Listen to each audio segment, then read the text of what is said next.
Okay, already echo there. Chalo, very good morning to all of you and welcome back. So we were discussing about ray optics. We were in fact discussing refraction to be precise, and that's what we continue. So good morning messages from Dhairya, Karthik, Prataksh, Kush, Khushi Bhatt, Manang, Tangwal, Rachit, Akshit Judeja. Saksham is on the gateway. Let's today start with a small funny discussion on who is having just a second.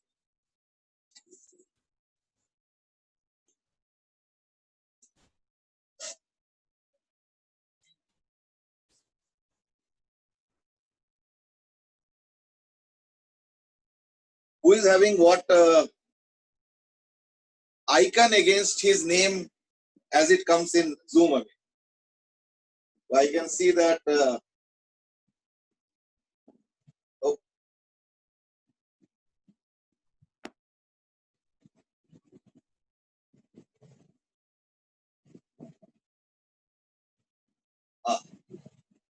so some of the popular ones are Tanish, the cricketer. Who is that? I think Dhoni or Tendulkar. Okay, good morning messages from Akshit, Rachit, Ekta, Saksham also.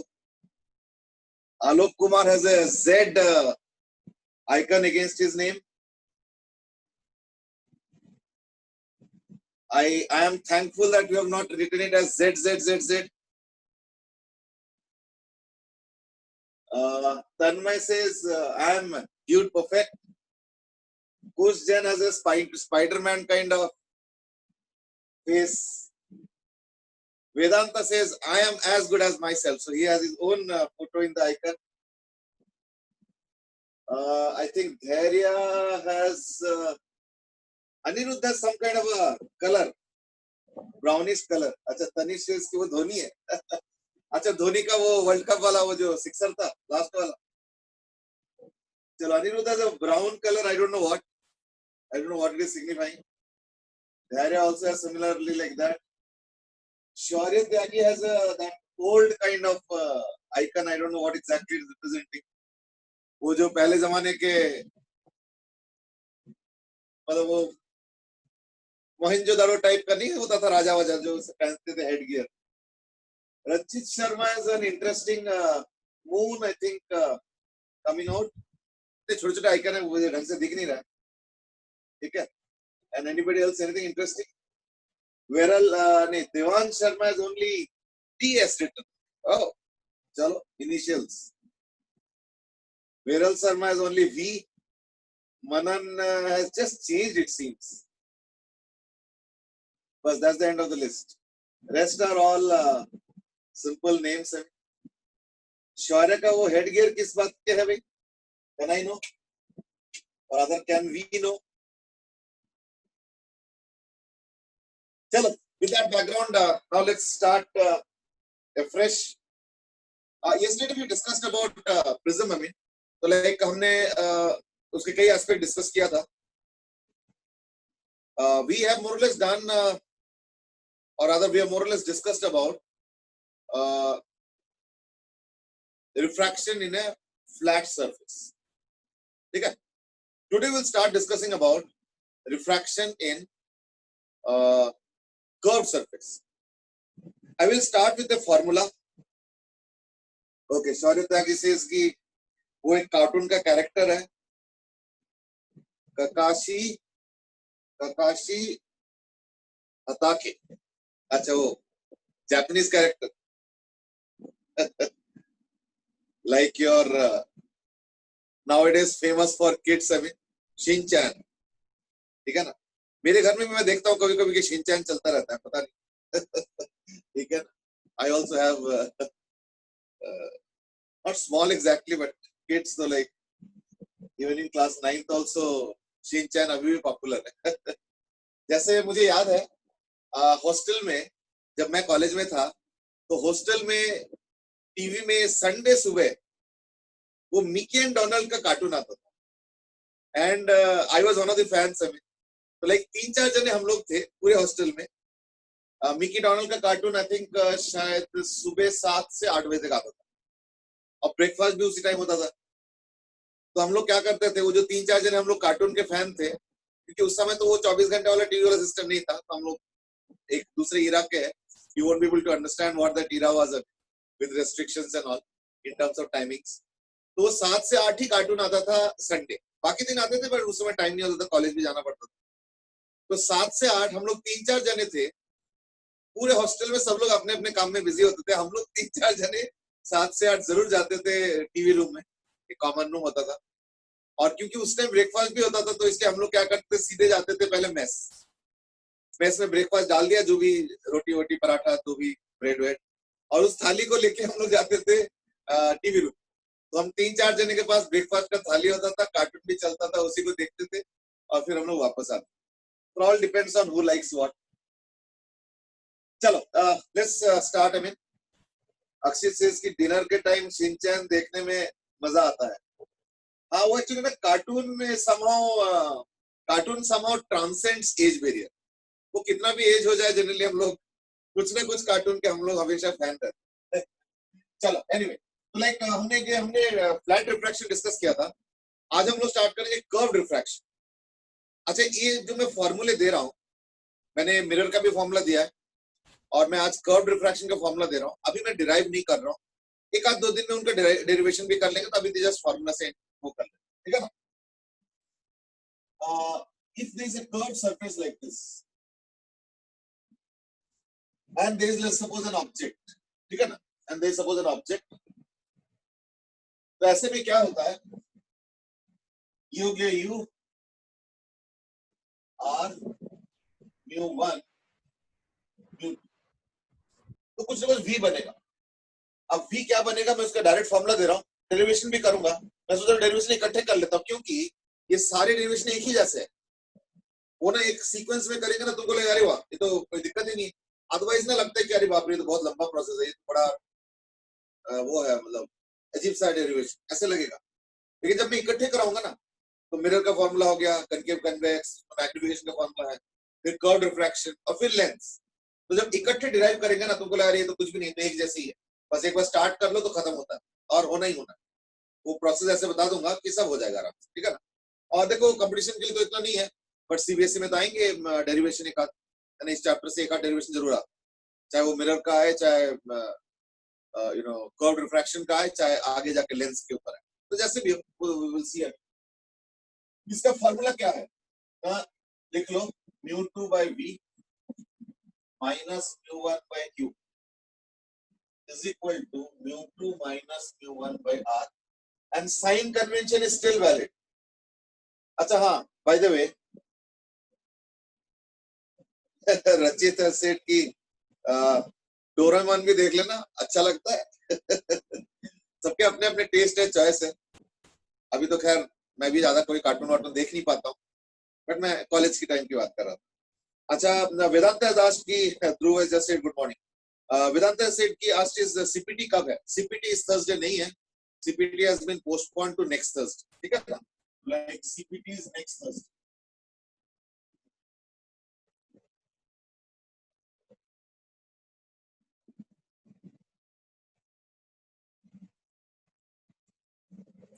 ठीक है, तो CPT is not this Thursday but next Thursday. Okay, this is the formula. ध्यान रखना, लेकिन जब भी u v वगैरह जो भी वैल्यूज मालूम है मान लो, और r वगैरह जो भी पता है, इनमें साइन कन्वेंशन भी लगेगा, और साइन कन्वेंशन वही है, all distance measured from this point is the interface point. P is the point of interface. Interface मतलब जहां पे मीडियम चेंज हो रहा है, और ये mu1 हो गया, ये mu2 हो गया, ठीक है। ऑब्जेक्ट इधर रखा है, ये o हो गया object, obviously, and obviously no need to say u is the object distance, no need to say that. ये आगे इंटरफेस पॉइंट, और ये इसका फॉर्मूला है। और जो मैग्निफिकेशन का फॉर्मूला है वो तो as usual hi by ho है, लेकिन होगा क्या, ठीक है ना, वो है v mu1 by u,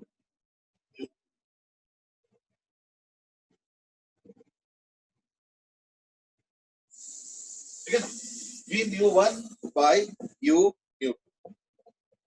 ये हो गया ओवरऑल मैग्नीट्यूड का फार्मूला, और point P is the interface point. So all distances are going to be measured from point P. So all distances are measured from point P. ठीक है, तो क्योंकि ये इंसिडेंट रे है, अगर ये ऑब्जेक्ट है तो ऑब्वियसली ये इंसिडेंट रे होगा। तो इंसिडेंट रे के डायरेक्शन में क्या होता है, पॉजिटिव होता है। तो therefore what we are going to write is like this, that all these distances are going to be positive and all these distances are going to be negative। तो वो जो चीज है वो अभी भी वैलिड है, उसमें कोई अभी फर्क नहीं हुआ है, ठीक है ना। So the same sign convention holds, there is no issue in that. तो भाई काम करते हैं इसके ऊपर, जो है वो कर लेते हैं, एनालिसिस डिस्कस कर लेते हैं। जैसे सपोज मैं एक क्वेश्चन ही दे रहा हूं जस्ट फॉर प्रैक्टिस, ठीक है ना। ध्रुव हैज आस्क्ड कि r क्या है, r is the radius of curvature of this surface, ठीक है ना। और r का वैल्यू भी विद साइन आएगा। जैसे इस केस में, क्योंकि अगर ऑब्जेक्ट इधर है ना, अगर ऑब्जेक्ट इधर है तो इस केस में r हो जाएगा पॉजिटिव, है ना।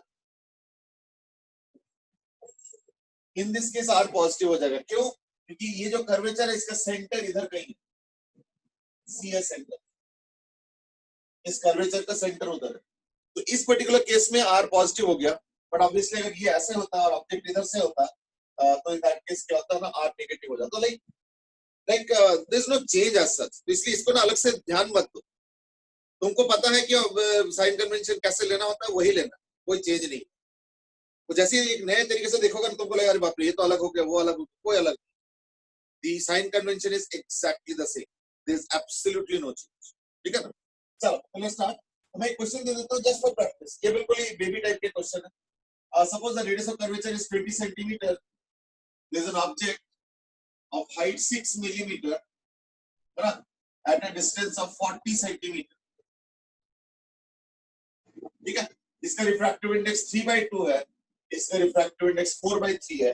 जस्ट फॉर प्रैक्टिस एक क्वेश्चन कर लेते हैं, so that you get a fair bit of idea of any nitty-gritties that are involved in this, if at all. Just to inform you that CPT will be held next Thursday, not this Thursday, ध्यान रखो। चलो like let's start। तो mu2 by v minus mu1 by u, तो mu1 मतलब 3/2, u मतलब -40 is equal to mu2 minus mu1 by r, r हो जाएगा -20, that's the calculation। यानी हो जाएगा 4/3v plus 3/8v is equal to -6 minus plus हो जाएगा 1/120, ठीक है ना। यानी 4/3v is equal to -3/80 plus 1/120 is equal to 240 कर लो तो -9 plus 2 then equal to 7/240, यानी v is equal to 4/3 into 240/7, तो 80 हो गया, यानी 320/7, और नेगेटिव आ रहा है, v नेगेटिव आ गया।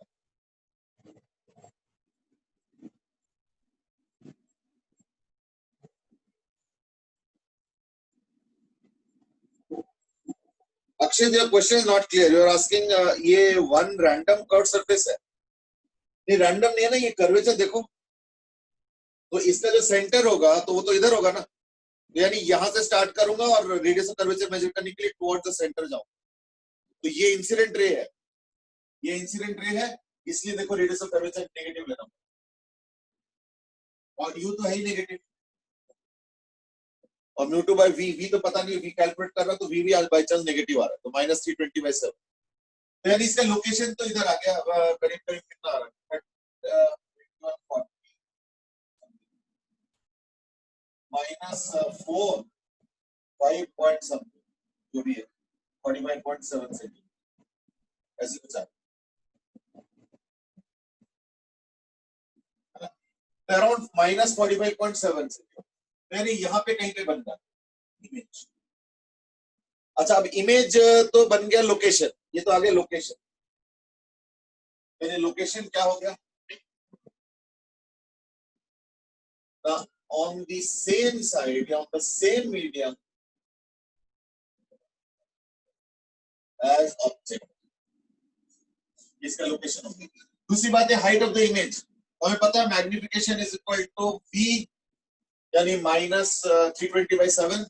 एक बार कैलकुलेशन चेक कर लेना, μ1 3/2 by u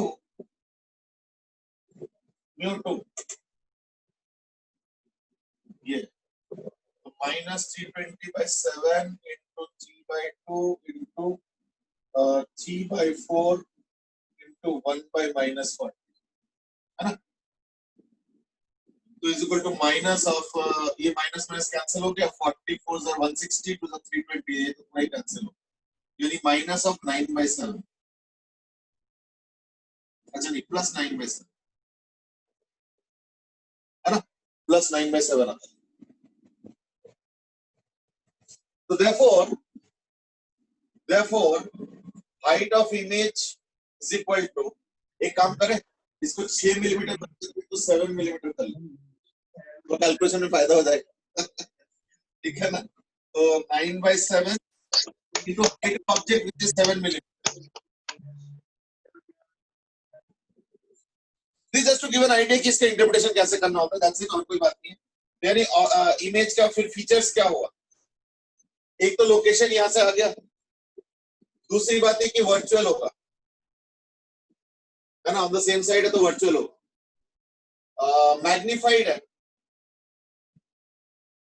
क्यों, क्योंकि ऑब्जेक्ट 7 मिलीमीटर, इमेज 9 मिलीमीटर आ रहा है, और अबव क्योंकि पॉजिटिव हाइट आ रहा है, हाइट पॉजिटिव आया यानी अबव प्रिंसिपल एक्सिस, तो देयरफॉर डायरेक्ट भी आ रहा है, ये चीज। So these are the features that you're getting as far as the image is concerned. तो इसमें कोई कठिन तो नहीं है, ये तो just plain application of formula है, पहले फॉर्मूला अप्लाई करके लोकेशन निकाला, फिर मैग्निफिकेशन के फॉर्मूला अप्लाई करके इमेज के बाकी डिटेल्स निकाला, हाइट, रियल, वर्चुअल सब आ। So like this is a complete discussion on how the image will be formed in case of a curved refraction. So there is nothing complicated in that, easy stuff. So let's continue from this. Now let's look at a bit more in details. Suppose मैं कहता हूं कि मेरे पास एक cylinder है, suppose मैं कहता हूं कि मेरे पास एक सिलेंडर है जो कि ऐसे है, जो कि राउंडेड है ऐसे, तो ये अलग अलग मटेरियल का नहीं है, ये एक ही सिलेंडर है लेकिन कर्व्ड राउंडेड है, मतलब फ्लैट नहीं है, राउंडेड। तो मैं ऐसे एक लेता हूं, मैं सपोज, तो दोनों रेडियस ऑफ कर्वेचर मालूम है 20 सेंटीमीटर, तो इसको 10 कर दो, 10 सेंटीमीटर और ये 20 सेंटीमीटर, ये हो गया इनके रेडियस ऑफ कर्वेचर। इनके डिस्टेंस है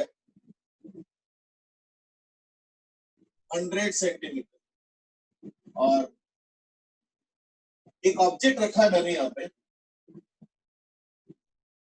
ठीक है, और इसका रिफ्रैक्टिव इंडेक्स है 4/3, इसका है 5/2, ठीक है, और जो ऑब्जेक्ट है that is at suppose 30 centimetre, भाई तो तुमको बताना है फाइनल इमेज जो भी बनेगा, details,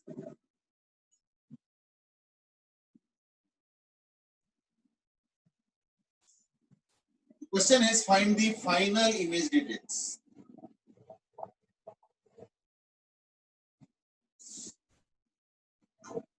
Find final image details.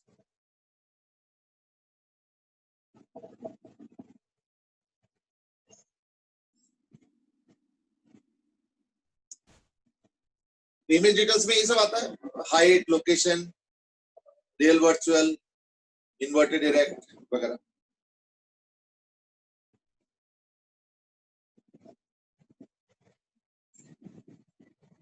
Because this going to take a little bit of time, तो मैं तब तक वेट नहीं करता हूँ. ठीक है ना, मैं तब तक वेट नहीं करता हूँ. फिर मैं तब तक खुद भी स्टार्ट करता हूँ. तो अच्छा रहेगा. मीन इन द सेंस कि कुछ कैलकुलेशन मिस्टेक वगैरह होगा तो डिटेक्ट ईच अदर्स मिस्टेक्स. ये 4/3 है और ये 5/2 है.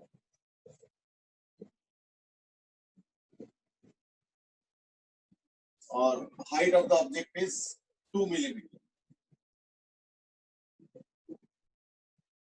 वो फाइनल का निकालना है.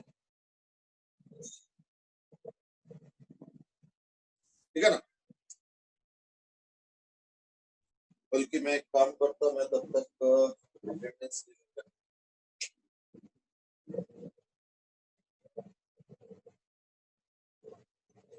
चलो करो. मैं फटाफट अटेंडेंस तब तक मैं तो ही कभी ना कभी ले.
कार्तिक has asked कि ये मिरर है या लेंस है. नहीं नहीं, ये एक सिंगल मीडियम है. ये एक सिंगल मीडियम है. कोई ग्लास वास टाइप का, मतलब जो भी है, कोई फाइबर ग्लास कुछ भी है. तो सिलिंड्रिकल, ये मैंने बताया ना, इस तरीके का शेप का है. It's a solid one. ठीक है ना. That's answer to question number 1 from Kartik. दूसरा क्वेश्चन आया है अक्षित के, दैट इज जो हमने पिछले किया था, उसका रे डायग्राम से समझा दोगे एक बार प्लीज. हाँ समझ, रे डायग्राम ना. पिछले बार क्या आया था. ठीक है. पिछले बार का मुझे रे डायग्राम का रेडियस ऑफ कर्वेचर क्या.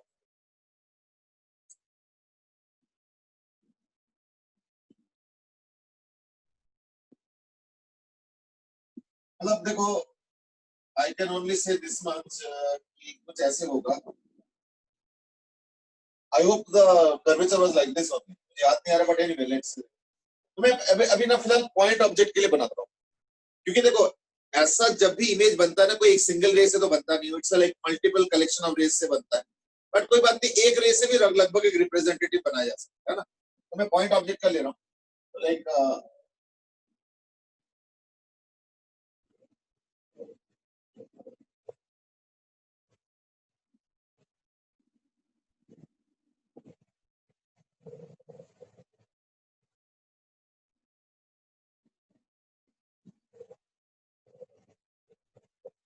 अब ये आई है और आर इज स्लाइटली ग्रेटर,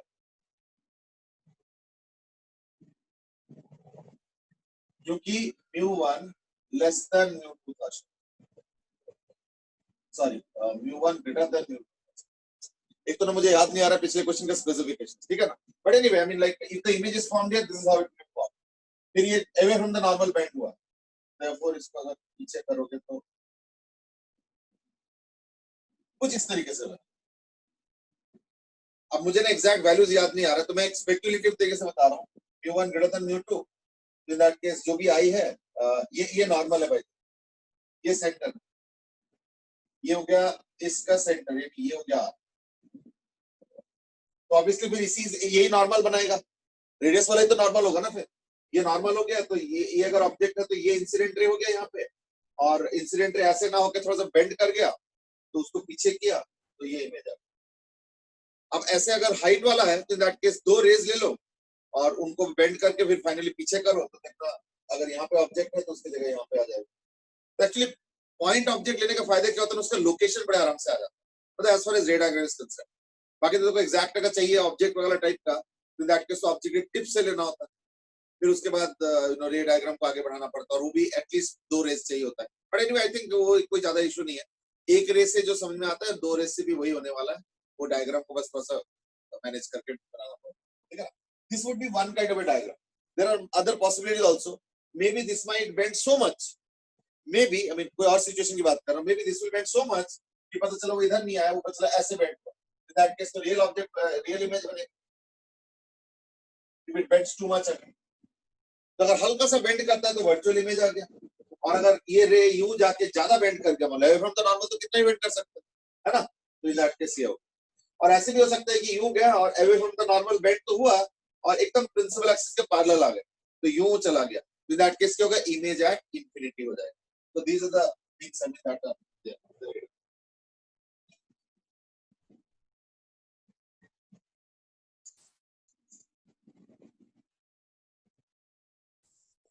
चलो I think now let's start with the tree diagram. I mean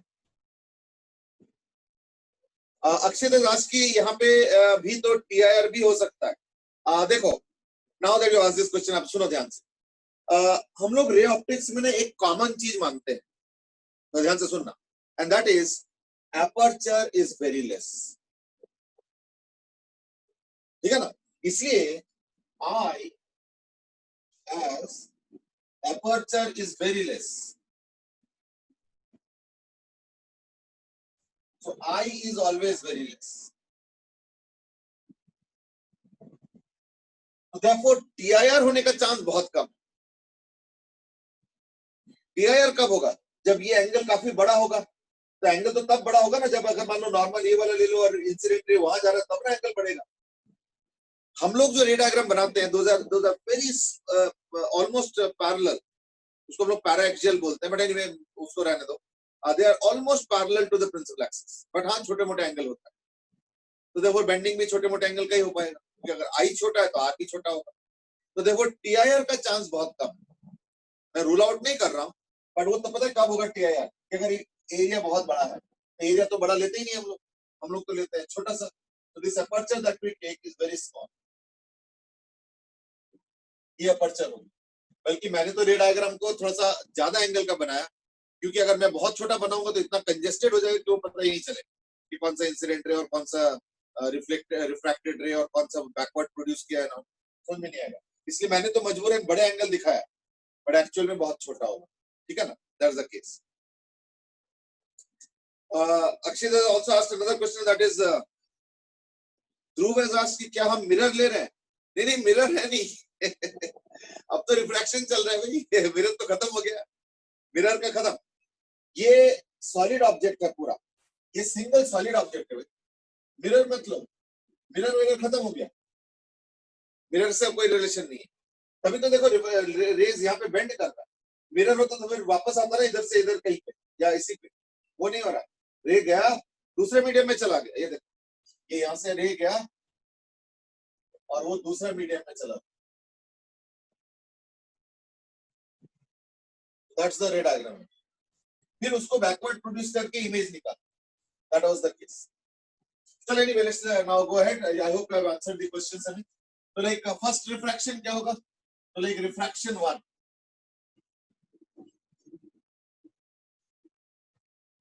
Refraction 1. So mu2 by v minus mu1 by u object minus 30 is equal to mu2 minus mu1 by r. अब ये जो r होगा ना, ये होगा plus 10 क्योंकि इसका centre इधर है, तो देखो इट विल बी प्लस 10, यानी 5/2v प्लस 4/90, तो 4/90 को तो 2/45 लिखा जा सकता है, is equal to 15 minus 8, 7/6, 7/6, यानी 5/2v is equal to, इधर अगर 180 कॉमन ले लेता हूँ तो 45 से माइनस आ जाएगा, 45 4 minus 8 plus 321, यानी 13/180, यानी v हो गया equal to 5 into 180 by 2 into 13, यानी 450/13, which is approximately what, जो भी कैलकुलेट कर लेना, ठीक है ना, 30 समथिंग होगा. Okay, Vedanta has already given the answer कि real image of 67.4 centimeter approximate from second object. Actually ना हम लोग कोशिश ये करेंगे इसको ओरिजिन ले, तो लाइक सब कुछ इसी से बता दो तो ज्यादा अच्छा है. That would make sense. भले हम लोग कैलकुलेशन तो हमेशा जैसे इसका रिफ्रैक्शन यहाँ से कैलकुलेट होगा और इसका रिफ्रैक्शन यहाँ से कैलकुलेट होगा, तो ये चीज तो चलो ठीक है, 450/13 अप्रोक्सीमेट करने दो. अच्छा, मैग्निफिकेशन निकाल लेता हूँ. m1 हो जाएगा equal to v mu1 by u. अच्छा, v पॉजिटिव आ रहा है तो यानी उस तरफ, ठीक है, तो u mu2 यानी 5/2, ये मैग्निफिकेशन, यानी माइनस 0 0 कैंसिल, 5 से 9, ठीक है ना, तो ये 3 और 3 का 9 भी खत्म हो जाएगा, 4 और ये 2 8, 8/13, यानी माइनस ऑफ 8/13, ये मैग्निफिकेशन. तो ये m1 आ गया. एक बार ना मेरा कैलकुलेशन में चेक करते रहना, कहीं दिक्कत ना हो. अच्छा, अभी ये जो इमेज डिस्टेंस आया दैट इज 450/13, तो 450/13 वुड बी अराउंड 30 समथिंग, तो 40 भी नहीं होगा, 40 हो तो 520 में 40 होता है, यानी somewhere here. So therefore now this image, so this first image will now become an object for the next diffraction, ठीक है ना, will now become an object for the next diffraction. तो नेक्स्ट डिफ्रैक्शन के लिए मैं एक काम करता हूँ, ये वाला डिस्टेंस क्या होगा, 100 माइनस ये वाला 450/13, ये हो जाएगा 1300 माइनस 450, तो 500, 800, 850, तो यानी ये जो आ गया, ठीक है ना, ये जो आ गया, ये आ गया 850/13, ठीक है ना, ये आ गया बेसिकली 850/13, यानी सेकेंड रिफ्रैक्शन के लिए ऑब्जेक्ट डिस्टेंस हो गया 850/13,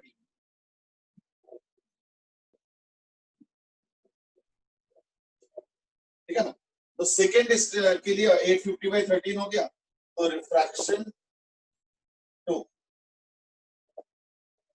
अब आ गया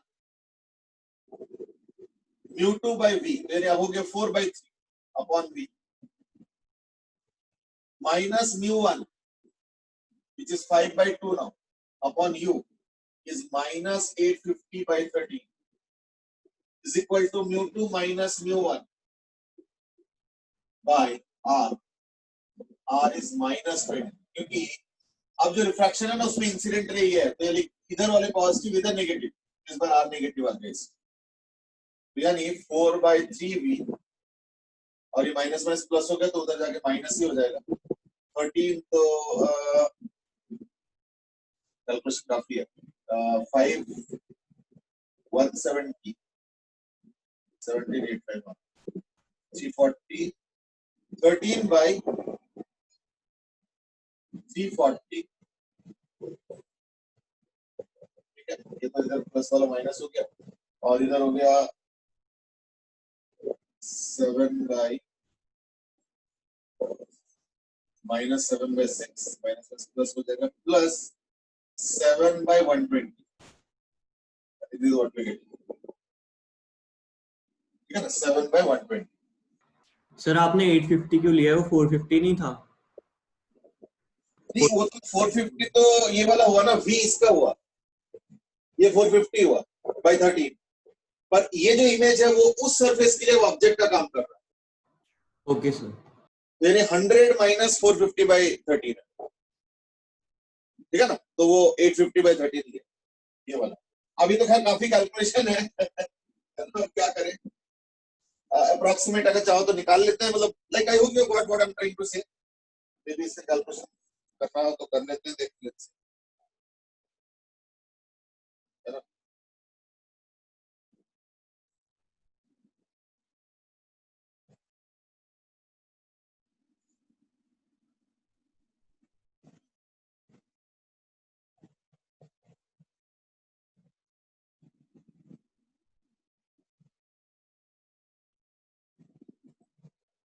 like 0.0382 clear है ना, तो माइनस ऑफ 0.0382 प्लस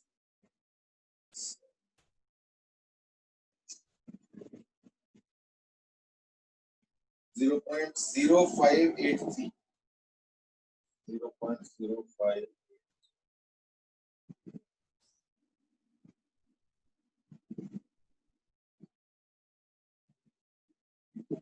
देखो एग्जाम में तो ऑब्वियसली थोड़ा सोच समझ के देंगे, अभी ऐसे तो देंगे नहीं, है ना।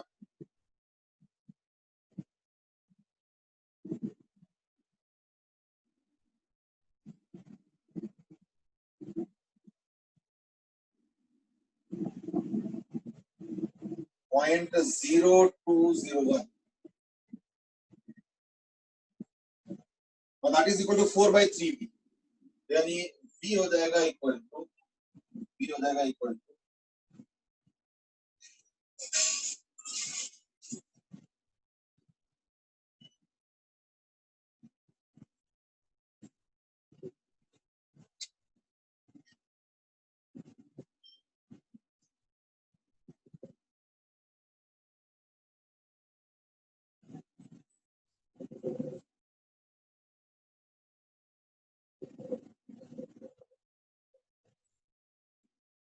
66.3 आ रहा है,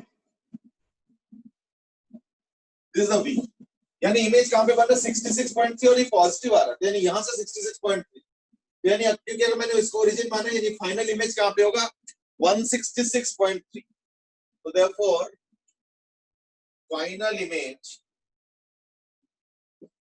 is at 166.3 centimeter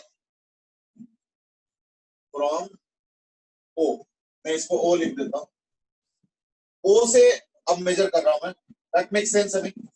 और अगर तो एक चीज ना, जिसके लिए मैं ये क्वेश्चन इतना ज्यादा कर रहा था, इसको मैं क्वेश्चन यहीं पे कैलकुलेशन छोड़ दिया होता कि भाई ठीक है आप कैलकुलेट कर ले, एक छोटे से वजह है। अब देखो m2 निकालो, जरूरी है, m2 हो जाएगा v मतलब हो गया 66.3 प्लस है याद रख,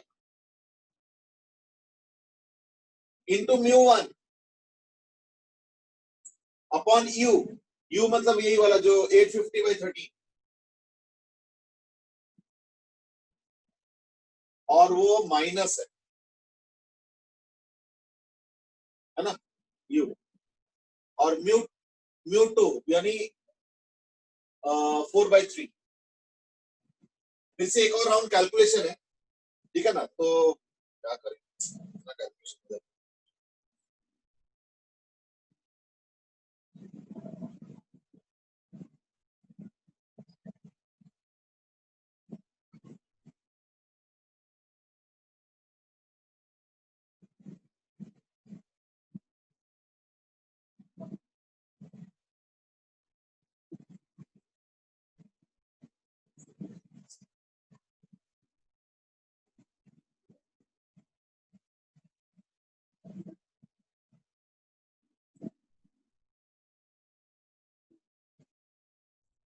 1.9,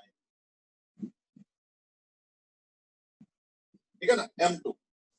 ये इसलिए जरूरी है क्योंकि देखो, अच्छा भाई, यहाँ माइनस है, ये इसलिए जरूरी है क्योंकि देखो, एक तो मुझे पता चल गया कि इमेज क्या है ना, यहाँ पे है, प्लस आ रहा है, तो यानी ये हो गया तुम्हारा जो है रियल। बाकी इन्वर्टेड, इरेक्ट वगैरह ये कैसे पता चलेगा, उसके लिए मुझे टोटल मैग्निफिकेशन निकालना पड़ेगा। तो वो मैं बताना चाह रहा हूँ सर, ये m हो जाएगा equal to m1 into m2। m1 हो गया -8/13 इंटू m2 हो गया -1.9, ठीक है ना। अच्छा, ये इन जनरल ध्यान रखना, ये जनरल ऑप्टिक्स की बात कर रहा हूँ, तो ये समझा देता हूँ। In general for multiple optical processes, और उसमें रिफ्लेक्शन भी इंक्लूड है। मान लो कई बार रिफ्लेक्शन हुआ कर्व मिरर में, फिर रिफ्रैक्शन हो गया, कुछ ऐसे चलता जा रहा है, लेंस वेंस कुछ आ गया, तो कोई बात नहीं। जो टोटल मैग्निफिकेशन होता है m overall, that is equal to pi, यानी एक एक का मैग्निफिकेशन अलग से निकालो with sign, magnification with sign निकालना होता है। तो ओवरऑल मैग्निफिकेशन जो आ रहा है वो ये आ रहा है, ठीक है ना। तो विच इज इक्वल टू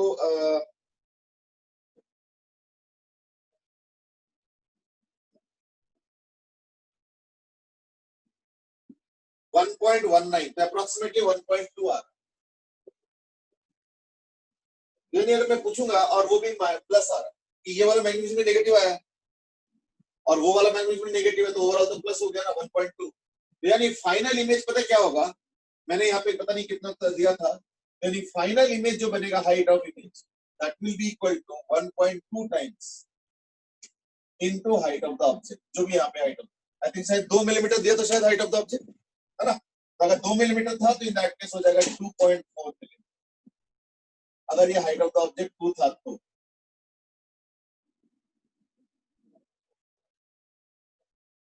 और हाइट पॉजिटिव आ रहा है, ध्यान रखो, हाइट पॉजिटिव आ रहा है, ठीक है, एक बार चेक कर लो।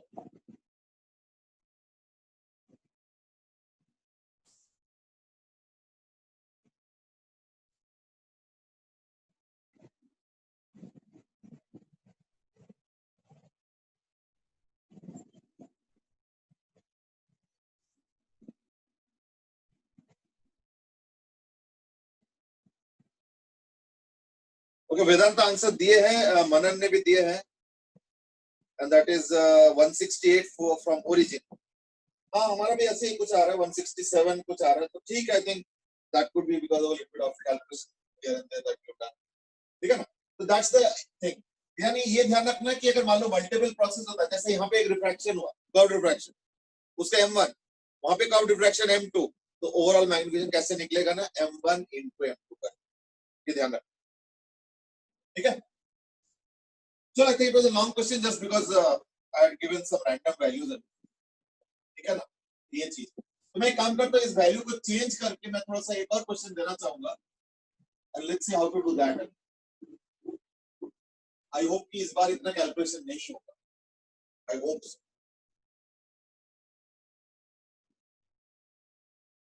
इस बार ये भी 10 सेंटीमीटर, ये भी 10 सेंटीमीटर, इसका रिफ्रैक्टिव इंडेक्स 1 है, यानी एयर है, और इसका 5.2, 2.5, ऑब्जेक्ट है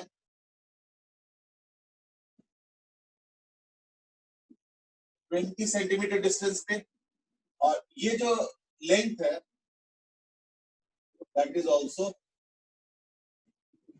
20 सेंटीमीटर। ये एक काम करो, इसको 10 सेंटीमीटर, इसका लेंथ 10 सेंटीमीटर, ये 20 सेंटीमीटर का ऑब्जेक्ट है, और ऑब्जेक्ट हो गया सपोज हाइट वही 2 मिलीमीटर। तो question is find out the height of the final image, ठीक है, यानी find height of final image, find HI of final image, जो लास्ट इमेज बनेगा, ठीक है ना। गो अहेड क्विकली, और कैलकुलेटर में कैलकुलेशन कैलकुलेटर से कर लो इनकेस अगर ऐसे कुछ आता है ना 13 17 टाइप का, वो तो बेकार का कैलकुलेशन, अब इतना सोच समझ कर देना मुश्किल हो जाता है, therefore go ahead अभी, but in case the calculation is slightly weird, so take the calculator and find out the height of the final image.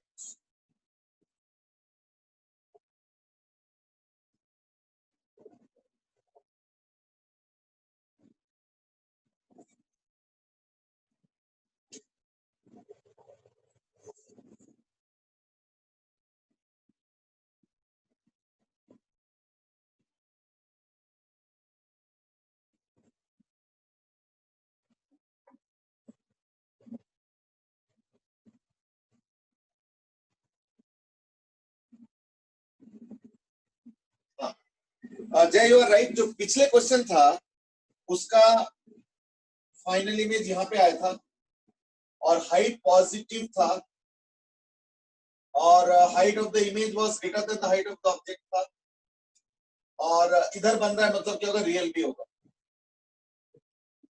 यानी हाइट पॉजिटिव का मतलब इरेक्ट, इसका मतलब मैग्निफाइड, और ये तो है, ये रियल तो रियल है, दैट इज राइट। जय, यू आर राइट। अब इसका भी कैलकुलेट करो, तब आइडिया लग जाएगा।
So let me start with the first one. So mu2 by v, ये काम को नहीं स्टार्ट कर,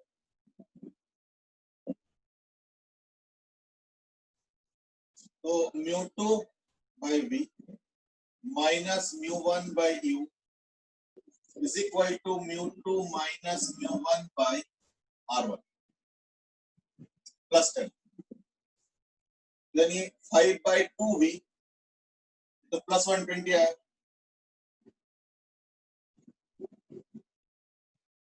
ठीक है ना, तो is equal to minus 1 by 20 और प्लस 3 by 20, ठीक है ना। तो यानी बेसिकली 3 - 1 तो यानी 2/10 तो यानी 1/10। क्यों? क्योंकि 3 - 1 is 2/20 तो 1/10 यानी b हो जाएगा इक्वल टू 5 into 10/2 यानी 25 सेंटीमीटर। चलो फॉर्चुनेटली एटलीस्ट अच्छा वैल्यू तो आया है, ठीक है ना?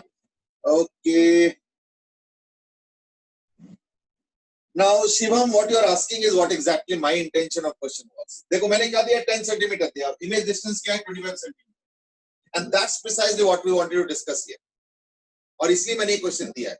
इसलिए देखा होगा पिछले बार मैंने 100 सेंटीमीटर दिया था, इस बार देखो कितना कम कर दिया, क्योंकि मैं खुद चाहता था कि इमेज उसके पीछे बने, तो तुमको भी आइडिया लग जाए कि अगर पीछे बनता है तो उसको हैंडल कैसे करना। तो थोड़ा याद करके देखो, ये जो 25 पे इमेज बन रहा है इसका मतलब क्या है? इसका अगर मैं रे डायग्राम बनाता तो पता कैसे होगा? ऐसे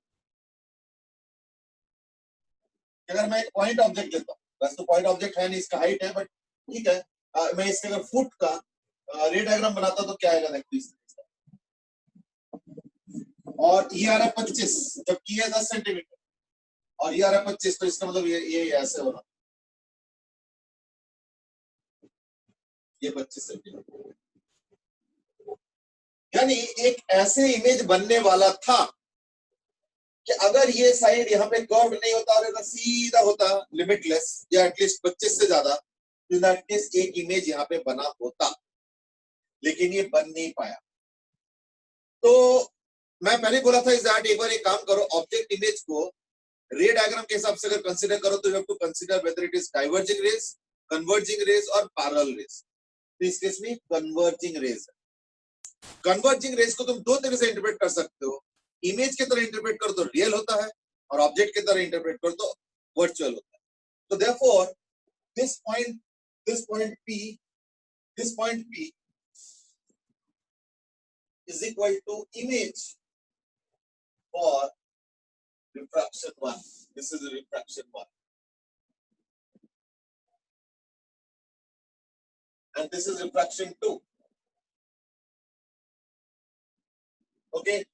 So P is equal to real image for refraction 1. क्यों? क्योंकि ये converging rays, लेकिन यही point P, the same point P is equal to virtual object. क्यों? converging rays होता है virtual object और refraction 2, क्योंकि it's a set of converging rays. Jay, you are right. That is what the converging rays है. So therefore हम पता क्या करेंगे, रिफ्रैक्शन 1 पे तो चलो ऑलमोस्ट हो गया, बस मैं मैग्निफिकेशन निकाल लेता हूं। m1 is equal to v mu2, sorry mu1, which is 1 by u mu2 which is 5/2, ठीक है ना? तो 5 से ये 5 हो गया और 2 से ये 10 आ गया, तो -½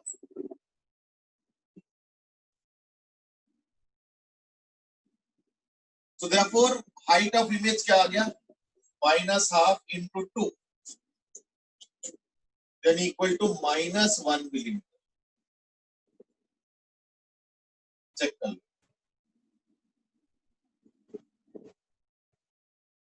देख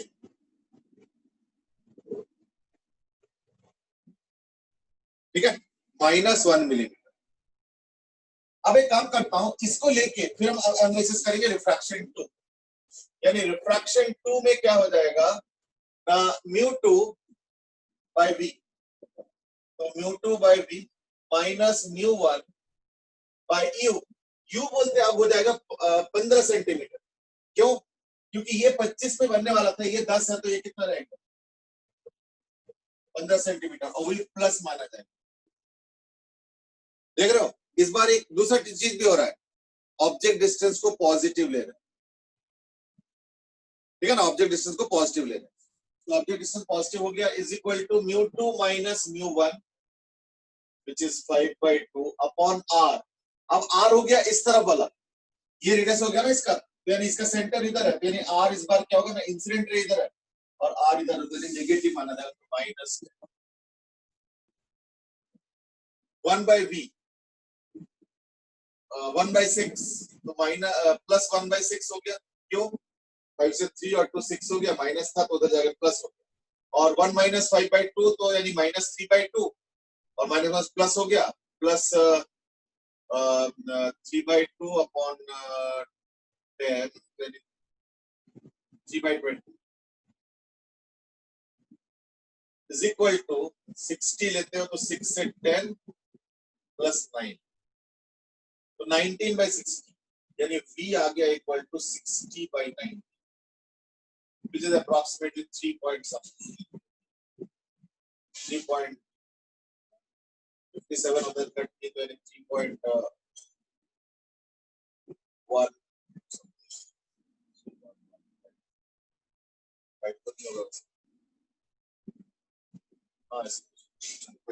3.15 ये अप्रोक्सीमेट आ सर आपने रिफ्रैक्टिव इंडेक्स उल्टे नहीं लिखे?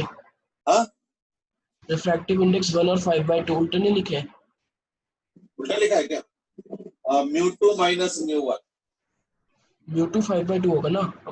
μ2 by v minus μ1 by u is equal to μ2 minus μ1। तो सही लिखा है।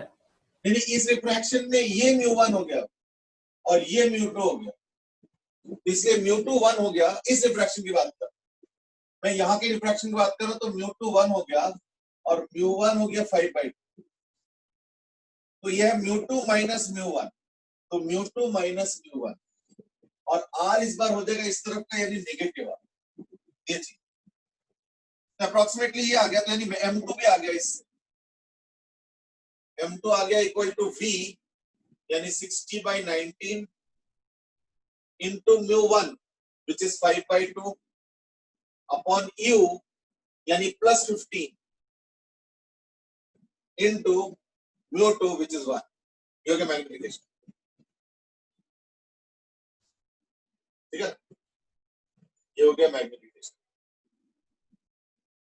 तो दोनों प्लस है, ठीक है। तो कैलकुलेशन करोगे तो ये 5 का 3 हो जाएगा, ठीक है, ये 20 हो गया, 20/38 ये 10 हो गया, यानी हो गया इक्वल टू 10/19। यानी अगर मैं ओवरऑल मैग्निफिकेशन देखता हूँ, ठीक है ना, अगर मैग्निफिकेशन ओवरऑल देखता हूँ तो इज इक्वल टू -12 into 10/19 यानी equal to minus of 5/19। therefore height of image finally हो जाएगा माइनस ऑफ 5/19 into 2 यानी माइनस ऑफ 10/19। यानी पहली बात तो रियल आ रहा है, इन्वर्टेड आ रहा है, इन्वर्टेड आ रहा है, ठीक है, और डिमिनिश्ड आ रहा है, डिमिनिश्ड आ रहा है, और लोकेशन क्यों ना, अगर मैं इसको ओरिजिन मानता हूं,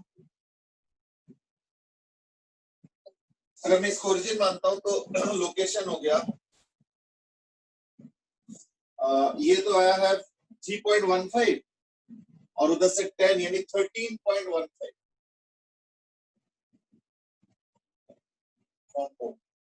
मतलब, ठीक है ना। तो ये हो गया फीचर्स ऑफ द इमेज, एक बार देख लो।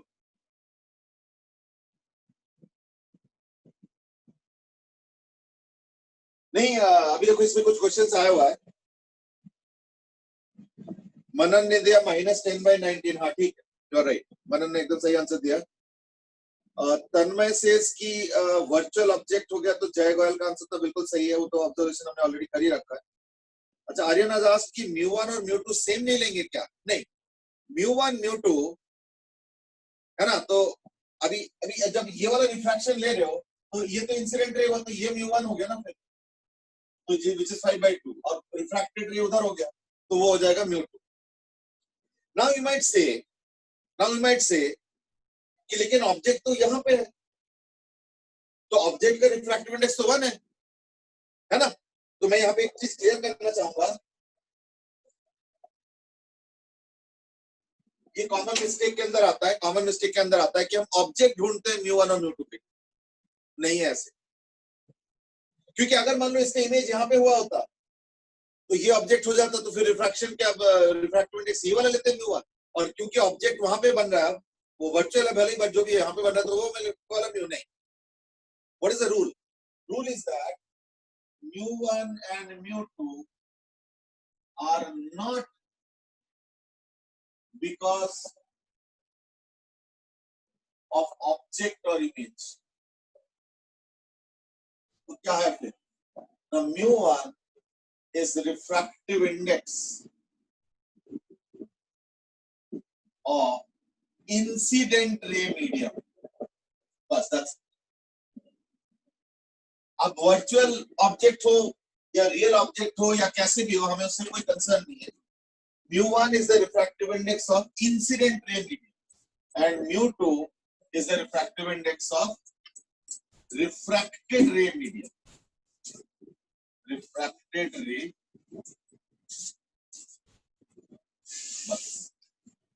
It has nothing to do with object or image. तो बाई चांस अगर वो ऑब्जेक्ट और इमेज के हिसाब से भी ये हो जाता है तो नो कंसर्न, और अगर नहीं भी होता तो भी नहीं कंसर्न है. जैसे पिछले बार यहाँ पे इमेज बना था पहला वाला, तो देयरफॉर इस रिफ्रैक्शन के लिए ये ऑब्जेक्ट था. मैं पिछले बार की बात कर रहा हूं, इस बार का नहीं, पिछले बार. तो इसलिए ऑब्जेक्ट का मीडियम बोलो या इंसिडेंट रे का मीडियम बोलो, बात बराबर है. लेकिन इस बार ऐसे नहीं है. इस बार ऑब्जेक्ट यहाँ पे है तो ऑब्जेक्ट का रिफ्रैक्टिव इंडेक्स है 1. ऑब्जेक्ट का रिफ्रैक्टिव इंडेक्स 1 हो गया क्योंकि ऑब्जेक्ट अब इधर है, वर्चुअल ऑब्जेक्ट. लेकिन मैं इसको mu1 नहीं लूंगा, मैं mu1 इसी को लूंगा. क्यों? क्योंकि भाई इस रिफ्रैक्शन के लिए इंसिडेंट रे तो ऐसे आ रहा है, ये इंसिडेंट रे रहा, तो इंसिडेंट रे का जो मीडियम होगा वो mu1 होगा, ना कि ऑब्जेक्ट का मीडियम. बात समझ रहे हो? तो अगर मान लो ऑब्जेक्ट का मीडियम लेते तो फिर तो mu2 फिर क्या है, इमेज का मीडियम. तो इसका मतलब इमेज हमें पहले से पता है. लॉजिकली देखो, इमेज तो कहीं पे भी बनता है, तो इमेज का फिर रिफ्रैक्टिव इंडेक्स कैसे पुट करोगे? या कि ऑब्जेक्ट का निकल गया तो दूसरे को हमेशा इमेज का सॉरी दूसरे को mu2 बोल देगा ऐसे, तो वो लॉजिक नहीं है. Logic is only of incident ray and refractive, nothing to do with object और इमेज पर से.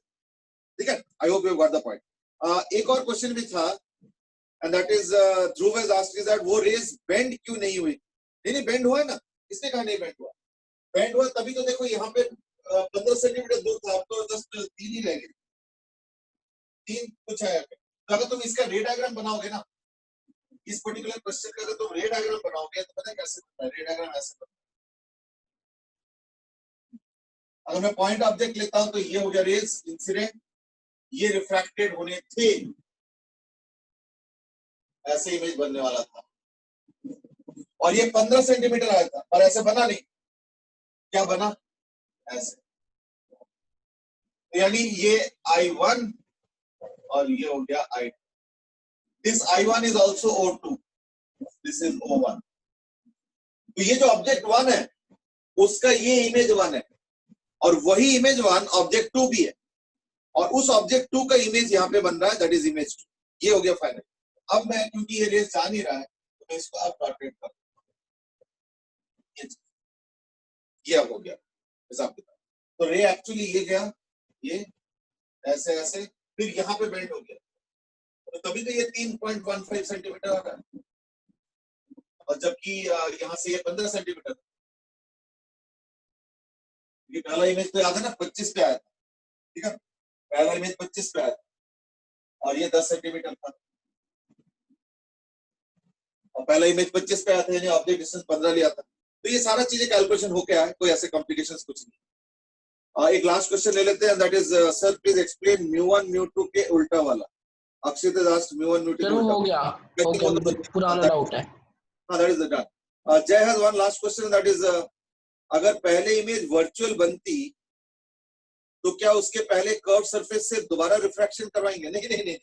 अगर मान लो पहला इमेज वर्चुअल होगा तब तो पहला क्वेश्चन जैसे ही हो गया, बस ये कि इमेज सॉरी ऑब्जेक्ट डिस्टेंस फिर 10 से भी ज्यादा होता. अच्छा, मान लो अगर पहला वर्चुअल बनता, बन सकता है, कल हो सकता है कि रिफ्रैक्टिव इंडेक्स उल्टा हो तो बन सकता है. तो ऐसे केस में हम क्या करेंगे देखो, बल्कि वो वाला केस कोई कुछ खास नहीं. अगर मान लो ऐसे होता है कि यूं हो गया और मान लो रेज बेंड हो गया बाहर की तरफ, और बाहर की तरफ, तो ये हो गया मान लो ऐसे करके, तो ये हो गया O1, ये हो गया I1, वर्चुअल हुआ, पीछे करना पड़ रहा है. तो ये I1 फिर O2 भी हो जाएगा. ठीक है ना? फिर वहां से कुछ कुछ होगा, आई डोंट नो क्या होगा, हो सकता है कि रियल हो जाए, हो सकता है कि ये भी वर्चुअल हो जाए, ऑल डिपेंड्स. तो इन दैट केस I2 इधर भी बन सकता है और I2 इधर भी बन सकता है। वो तो डिपेंड करता है कि आगे मीडियम क्या है, और जरूरी थोड़ी कि यहाँ का मीडियम और वहां का मीडियम सेम।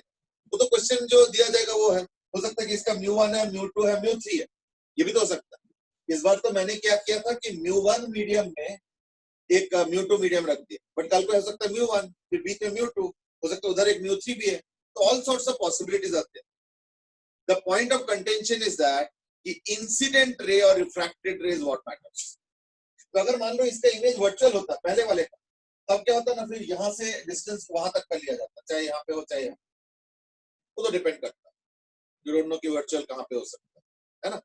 तो that's how we will be taking it. तो कोई नया चीज नहीं है, ठीक है ना। चलो एनीवे, आज हमने जो इफेक्टिव डिस्कशन किया था that was more on virtual object and real object, real image, virtual image, तो इनको कैसे हैंडल करना है। तभी मैंने स्पेसिफिकली सेकंड क्वेश्चन लिया था, इसलिए second question was the more important question, ठीक है ना। I hope the nitty gritties are more or less clear. देखो इस चैप्टर में बहुत ज्यादा कांसेप्ट्स हैं नहीं, तो लाइक ये जो हमने अभी कर लिया ना virtual object, that would be a predominant idea we will see in many of the questions. Like आप जो है क्वेश्चन स्टार्ट कर सकते हो, कोई दिक्कत नहीं है, ठीक है ना। तो whatever source you are following, अगर कर रहे हो तो in that case maybe you can start with HCV and then move on to any other source, your choice है, ठीक है। चलो ठीक है, आज के लिए इतना ही करते हैं।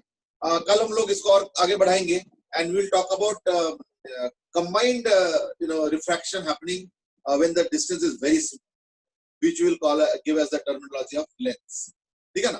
तो कल उस पर डिस्कशन करेंगे भाई। चलो आज के लिए इतना ही फिर, ठीक है ना। ओके बेटे, थैंक यू सर। बेटे thank you and have a good day. Okay बेटे, thank you and have a good day. Thank you, sir. Okay भाई, Thank you, sir. Thank you. Thank you, sir. Okay, thank you, have a good day.